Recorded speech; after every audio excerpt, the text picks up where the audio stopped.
Once there was a young man named Jack living on a small farm. He and his mother, the only occupants, were struggling to survive.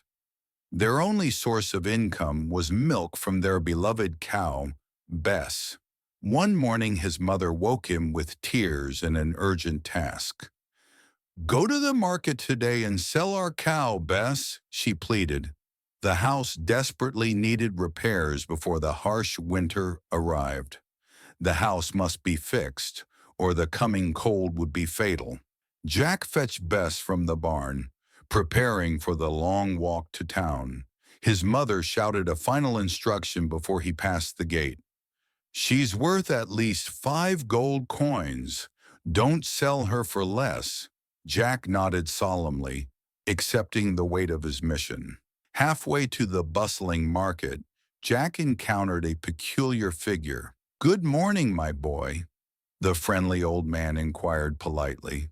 Jack explained he was heading to sell his excellent cow, Bess. The man immediately offered to purchase Bess, claiming it would be a great deal. Jack firmly stated the minimum acceptable price set by his mother. The old man confessed he lacked the required gold coins. Instead, he offered 5 seemingly ordinary. "These beans," he whispered, "are worth more than gold. They will make you the richest man alive." Jack remembered his mother's worried face and the leaky roof. He imagined the relief of wealth, fixing the house and perhaps buying a new cow.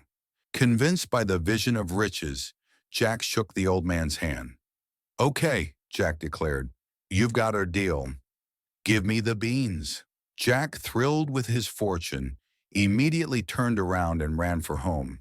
He burst through the door, eager to show his mother the treasures. Instead of joy, his mother's face twisted into a mask of pure fury. "Foolish boy!" she screamed, aghast at the worthless beans. She realized he had traded their only source of income for mere seeds. With a dramatic gesture of disgust, she flung the beans out the window. Defeated, she sat down by the cold fireplace and began to weep uncontrollably.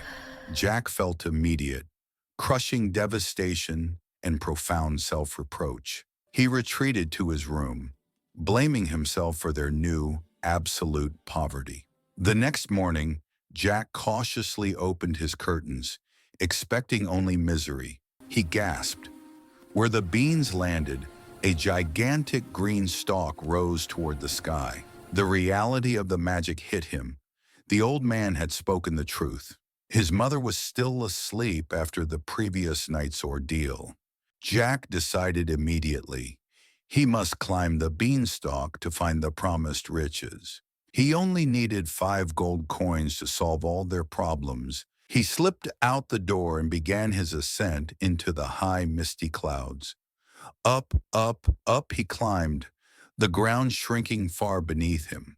The air grew thin and cold as he penetrated the vast expanse of the clouds. Finally reaching the zenith, exhaustion and hunger set in quickly. In the distance, above the cloud surface, a massive castle came into view. Jack decided to approach the strange structure, hoping for sustenance. If he could just find something to eat, he could regain his strength for the treasures. He walked to the massive entrance and knocked twice, his knuckles sounding like tiny pebbles. A colossal woman, the giantess, opened the door, towering over him. Despite her size, she possessed a warm smile and gentle eyes, instantly showing compassion. Jack, pleading his case, explained his extreme hunger. "Oh, you poor boy," she exclaimed, noticing his thin frame. She immediately ushered him inside, offering immediate relief from his hunger. The kind giantess placed a bowl of steaming vegetable stew before the boy. Jack ate with ravenous appreciation, savoring every spoonful of the warm food. Suddenly, the massive kitchen table began to vibrate beneath the bowl. Loud rhythmic stomping echoed down the long hallway toward the kitchen. The giantess whispered in panic, "Oh dear, that is my husband. He doesn't like humans." She urgently directed the terrified boy to hide immediately. Jack scrambled desperately into the shadows of the pantry. The giant stomped into the kitchen, his presence dominating the large room. He loudly sniffed the air, demanding, "Fee, fee, fo, fum. Do I smell a human man?" The giantess smoothly lied, assuring her husband there was no one present. She claimed the only smell was the vegetable stew they had been enjoying. The giant grunted suspiciously, stating his intense hatred for all humans. The giant pulled a small sack from his pocket and began counting his earnings. Jack peeked through the cracks in the pantry door, watching the counting intently. 1, 2, 3, 4, 5 gold coins, the giant mumbled aloud. Jack thought, if I had that money, I could finally fix our house. When the giants turned their attention elsewhere, Jack swiftly slipped out and pocketed the 5 coins. This was enough for the house, but then he remembered their immediate future. No cow means starvation. He decided he must stay longer to find something truly sustaining. The giant began to eat, demanding his wife bring him the magical treasures for entertainment. The giantess quickly returned with the first treasure, a heavy bag of gold coins. The giant commanded the bag to pour out its treasure onto the table for his viewing pleasure. Next, she brought the golden hen, which clucked loudly when placed down. Finally came the magic harp, which produced a soft, enchanting melody on its own. While the giant was completely absorbed by the music, Jack quietly emerged from the pantry.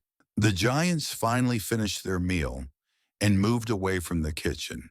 Jack quietly slipped out from the pantry, following the massive footsteps down the hall. He hid beneath a massive couch in the living room, peering out at the scene. The giant opened a cupboard and tenderly withdrew a magnificent golden hen.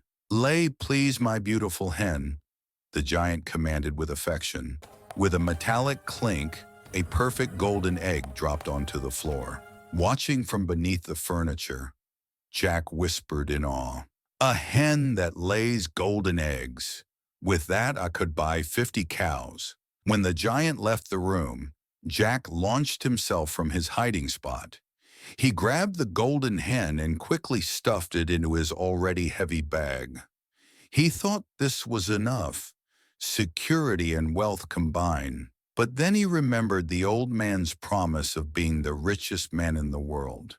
He tracked the giant into the enormous, dark bedroom. He quickly hid again, this time under the vast canopy bedframe. In a corner, Jack spotted an ornate golden harp standing upright.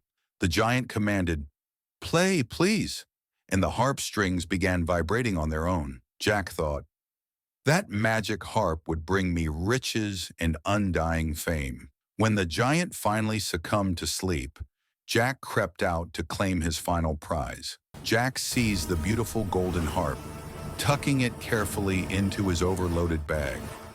But this time, luck deserted him. The magic harp shrieked loudly for help. "Help me, master! A human is stealing me!" The magical instrument cried out. The giant instantly awoke with a roar, seeing Jack with all his treasures. "Stop, thief!"